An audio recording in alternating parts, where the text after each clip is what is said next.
మీకు జయమన్ అని పేరు పెట్టింది విఠలాచార్య గారు కదా? అక్కడ మాట్లాడుకున్నారు ఇద్దరు. అప్పుడు మా అమ్మ తిరుపతిలోనే అన్ని పిల్లలకి తీసుకెళ్తారు ఫస్ట్ వీకి, భక్తురాలు కూడా. అందుకని అలమేలు మంగ నా పేరు. మీ పేరు తర్వాత ఫీల్డ్కి వస్తే అలమేలు మంగ బాగుండదని జయమంగై అని పెట్టారు. అది కూడా బాగా తమిళంలో జయమంగై అని, అది ఆ చెల్లెలు వేషం వేసేటప్పుడు ఇప్పుడు విఠలాచార్య గారు చెప్పారు, జయమంగై అంటే అలమేలు మంగ రెండు ఇదిగా లేదమ్మా, ఇది ఈ జయం అనేది బాగుంది, దీనికి తర్వాత ఏదైనా చూసి ఎవరైనా అడిగాని మీరు పెట్టండి అని వాటిలో మాట్లాడుకున్నారు.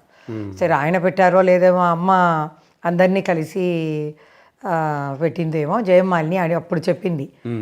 నీ పేరు జయమాలిని ఇక అన్నారు. ఓకే అన్నాను. అప్పటి నుంచి జయమాలిని. ఇంట్లో జయ జయ అని పిలుస్తారు, విఠలాచార్యగా జయమ్మ అని పిలుస్తారు. ఎంత వయసులో పెద్ద ఆయన స్టార్ట్ రెడీ అయిపోతే జయమ్మ అంటారు.